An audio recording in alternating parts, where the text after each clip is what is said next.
So, hi, Ryan. Thanks for joining me today. Oh, my pleasure. Thank you. Thank you for inviting me. So first, could you please tell me more about yourself? Yeah, my name's Ryan Parsons. I'm the head coach at Apex Martial Arts. I've been doing martial arts for almost 20 years, pretty much full time since the day I started. I've competed in jiu-jitsu and kickboxing and Muay Thai. And I'm got a black belt in Kung Fu. Boxed for years. I love all martial arts, and I've pretty much dedicated the last 2 decades of my life to it. Okay. And so how did you encounter the martial arts and combat sport community of Montreal? When I first started training, I was doing Kung Fu way back in the day. And actually there was a website online, I forget what it was called. And basically there was this whole big thread where they were making fun of my gym, and people were talking all kinds of smack about my gym. And I felt like, oh, I have to stand up for my gym and represent my gym. So I registered. A bunch of us did a Muay Thai, fight, a Muay Thai event, having never trained a day of Muay Thai in any of our lives. And that was the first time I kind of came into contact with the greater martial arts community of Montreal. Amazing. So it was a type of mixed martial arts that you created, I guess. No. Like it was what I was originally doing was, it was a Kung Fu, like Wing Chun sort of style. But you fought Kung Fu against Muay Thai?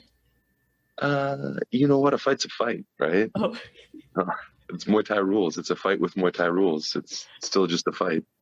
huh. Interesting. Okay. So now I'm going to talk a bit about the pandemic. Sure. So we're going to have a kind of linear approach to time where we go like before, during, and after. So if we remind ourselves of the pre-pandemic times, how often were you in contact with the community before the COVID-19 pandemic? When you talk about the community, you mean like the different gyms, or like events, or what do you mean by in contact with the community? Hmm. Well, I guess I'm interviewing different actors, and some of them are, let's say, leisure practitioners. So for them, the community might just be going to the gym. I guess for you, it could be either like running your own gym or also being in contact with other gyms or other dojos. Well, so for example, I mean, I live upstairs from my gym. I'm very lucky. I don't have a lot of traffic in the morning. So I'm literally every day I'm at my gym. I have, my coaches, my fighters, my team, the members of the community at the gym. In terms of when I think of the martial arts community, I think to me it's like more than just my gym, but the other gyms, the other trainers, the other fighters from the other disciplines. And I would at least on a weekly basis, there's fights, or there's training, or there's seminars. I would all the time see the other coaches. Mm-hmm. Okay. And what was your perception of the community before the COVID-19 pandemic? Quebec, we've had a long struggle trying to get organized for Muay Thai events, for MMA events, to get recognition from the government. There was a lot of fighting between promoters and calling police on each other, and it was definitely, it's always been disorganized. It's always been very tribal. People kind of, en gros, like as a general perspective, people kind of don't really work very, very well together. That being said, on an individual basis, like I get along great with everybody, and I bring my students to TriStar. I bring for sparring, for training. I've worked with Sandro at TriStar. So, I mean, overall, it's I would say generally disorganized. But full of like very good people is how I would categorize it. Thanks. And I know that you're big on community within your own gym. Like I've heard a lot of people say like, oh, Ryan really wants it to kind of be a community. And some of the coaches would say like, welcome to our community. And like, we can. Making it sound like it's all. No, not like that.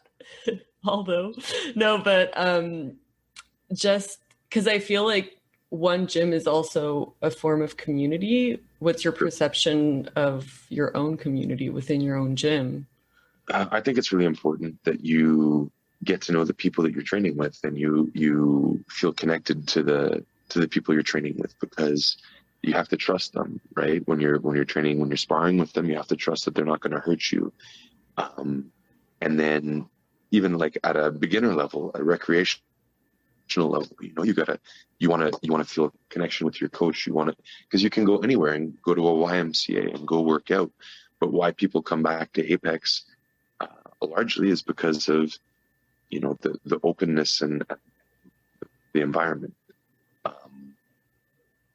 So I think it's really important to create that environment. And then when you're talking about at a higher level, like the competitive team, I really go out of my way to make sure that we create that team environment. Like my whole life, I was playing team sports, hockey and football, and people look at combat sports and they look at fighting and they see one person in the ring, and they want to believe that it's an individual sport, but nobody got there by themselves.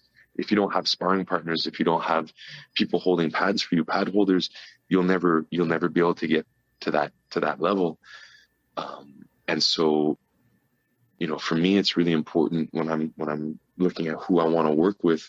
One of the main things I look at is I want to work with people who are team first, not necessarily individual first, because let's say Greg is fighting, I know Raf is going to be there for him and give him, even if Raf is injured or even if Raf is feeling, under the weather, he's going to come in and make sacrifices to make sure that Greg's at his best when it's Greg's turn, and full well knowing that when it's Raf's turn, that Greg's going to be there for him as well. So you need that sense of trust and team cohesion, whether it's at a beginner level, but even more so at a competitive level.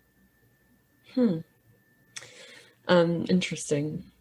Because there's a kind of dichotomy between the individual sport or the team sports, and I feel like martial arts, especially at Apex, really can find a balance between both. Yeah, you have to, for sure. For sure. And it's tough because a lot of gyms, guys are going for there's only one, champion at each weight category, or there's only, so many contracts, if somebody wants to fight pro or whatever it is, and so a lot of times people are fighting for the same opportunities. And so it can be difficult for sure, even inside a gym, especially big gyms, especially, it can be hard to create that atmosphere. Okay. So for you personally, how is being in contact with the community, or let's say just like being in that world of martial arts and combat sports in Montreal, how is it beneficial to you? I'm lucky. Like I said, I live at my gym, and if you don't have a sense of community in life, if you don't have a sense of purpose in life, it makes things a lot more difficult. When you feel like you belong somewhere and you feel like you're making a difference somewhere, it makes the bumps and bruises a lot easier to handle along the way. So just the community within my gym gives, that's what I do it for. That's what keeps getting me out of bed every morning and motivated and excited to come and share my experience. And then within the context of the greater martial arts community, from gym to gym, you need each other to be able to develop your athletes, and you need each other to be able to develop the scene and the opportunities for these guys to compete. And without each other, if you're not working together, you can't make anything of real importance or significant change. And you can't, there was a time when I was competing, there were fights every single weekend, and there's never been more more opportunities for fighters, and more, because there's more events, there's more fighters training, because there's more fighters training, there's more high level fighters, and because there's more high level fighters, there's more recognition and attention, and if people are working together, only exponentially good things can happen from it. So the community is like super, super important. Thanks. So yeah, that's maybe in terms of it provides great relationships, and in terms of the actual practice, what benefits do you get from practicing martial arts and combat sports? I started training when I was 17 years old, and I had just gotten mugged and beat up downtown. That's why I started training.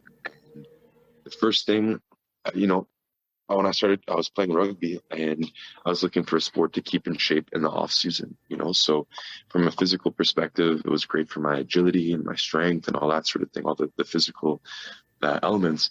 But what I found was it gave me this really good, release from the insecurities and the fears and the kind of like feeling like a victim after getting mugged. And it really helped me build my confidence, and it really helped me kind of establish my identity again, from not just a physical but also like an emotional perspective. It really helped build me up into the person I am today. Thank you. Yeah, thanks for sharing. Now, if we move on to the, I'd say, present pandemic situation, if we're still in the pandemic, I don't know, no one knows. So this is, July 2021. So it's a bit special for you, since you said that you live in the same building as your gym. But since the COVID-19 pandemic, how often are you in contact with the community? Well, now the gyms are allowed to open up again, and I see people. It's almost like before. There's still a lot of people that are apprehensive. There's still some limitations on what we're doing, but for the most part, right now things are more or less at the gym back to normal. We don't have the opportunity to compete yet. We don't have, the same momentum that we did have, but at least we're starting to build in the right direction. During, I guess, the peak pandemic times, I think that's what people really missed the most, was that sense of connection that they were able to find at the gym. Like when you suffer with somebody next to somebody, you create a really strong bond, and you're getting through something really hard and really challenging together. That creates, strong friendships. And when you're not able to see your friends, you're not able to tap into your community. A lot of people, had a really, really, really rough year. So I'm glad things are going back to normal. We'll see in the fall what happens, and one thing that I've learned is you can't think too far ahead right now. You got to kind of just appreciate the moment and appreciate the people while they're here and while you have them. Mm-hmm. Mm-hmm. Do you feel like so this past pandemic year has transformed how you relate to the community and your involvement in martial arts? Do you feel like more involved since you had a time where it was more difficult to train? This is just me, okay? Like, it doesn't reflect on anybody else, but I don't let the outside world affect me and determine who I am and how I relate to people. I'm me. I'm the same. The people that are here, when they're here, I'm with them the same way, before, during, and after. What changed is how often and how many people I was able to train with or interact with. But at the end of the day, I'm the same. And whether you tell me I can have 10 people in my class or 25 people in my class or no people in my class, it doesn't change me. Mm-hmm. Mm-hmm. Yeah, I guess it's a kind of stoic take on life applied to the pandemic. There's so many things that you can't control in life. and very, very few things that you can control in life. And I learned really, really early on, if you focus on the things that you can't control, you experience a lot of anxiety. And I still have to remind myself of that. But when you focus on the things that you can control on a day-to-day basis, you don't get lost too far ahead, or that's where you can find, a solid sense of yourself and feel well grounded. And then the outside world doesn't matter. Did training martial arts and combat sports help you deal with that kind of uncertainty and letting go of what's external? Yeah, for sure. I learned a lot of those lessons from the training. And then, like I said, a lot of people didn't have access to the gym over this past year. Well, I lived at my gym, so I had access every day. And, in the times where you feel like all these outside influences are really getting the better of me, well, you know what? Tonight I can sleep well, I can eat well, I can train well. Those are the very few things that I can focus on. And, they definitely got me through any struggle, any challenge. Mm-hmm. Okay. Now if we're looking more towards a future post-pandemic world, how would you like the community to be perceived by the public in the future? So, I do have a concern that people are going to say, like, they try to scapegoat gyms and bars and say, oh, there's another wave, it's their fault, it's we gotta close the bars, gotta close the gyms. And I'm not a scientist. I can't I don't study viruses and is it epidemiology, is that the right word? Yeah, I didn't want to say it, you got it. Nice.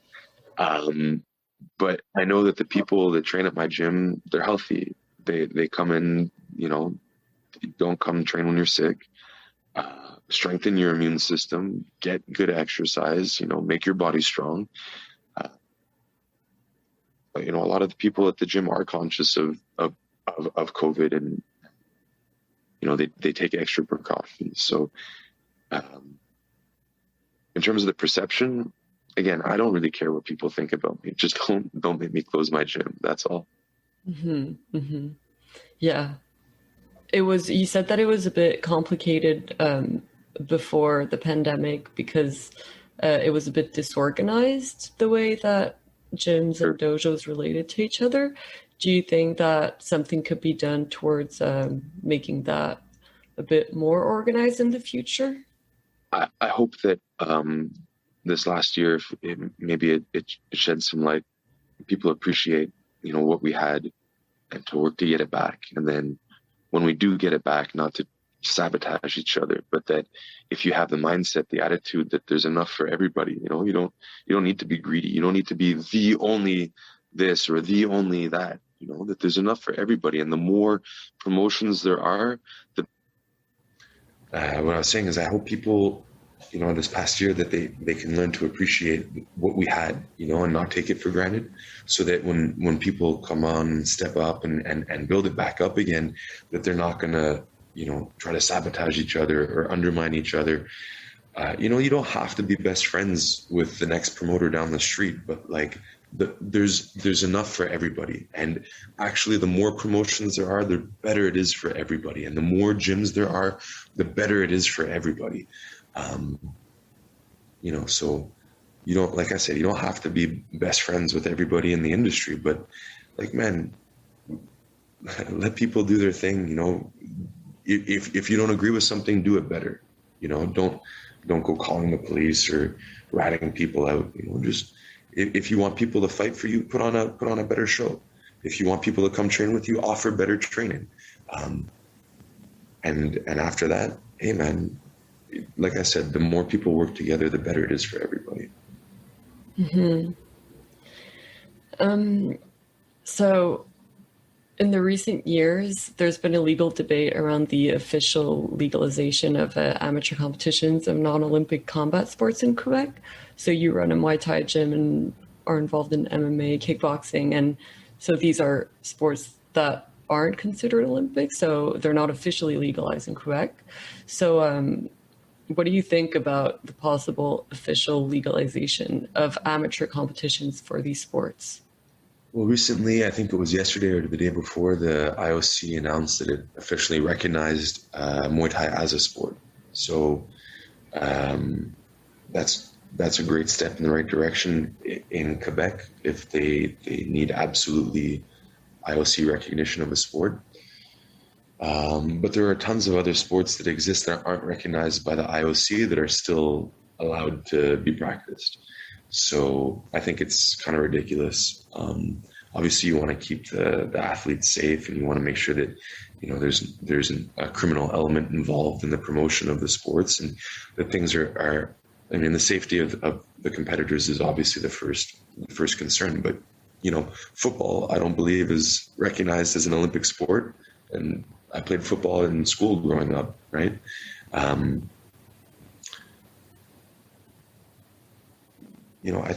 I think it's a shame that we have, especially in Quebec and Montreal, we're known internationally because of Georges St-Pierre for our contributions to the MMA community, and because of TriStar Gym, what a well-known gym and well-established gym it is internationally, and I think it's a shame that we have to go fight on reserves or leave the province, or you can go drive 2 hours down the road and get to Ottawa, and they have the most incredible Muay Thai events at the Canadian War Museum.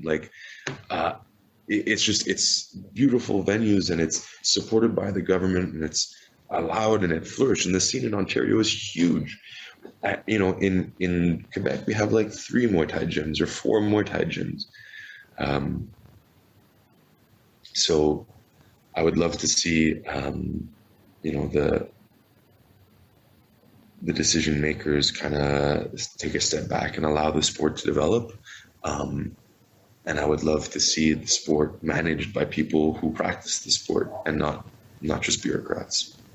But, it's Quebec, so the chances of that are not the best. You never know. So you said that instead of going to reserves, you'd like to see it in the province. Could you tell me a bit more about that situation of going to the reserves? You're talking about Indigenous reserves?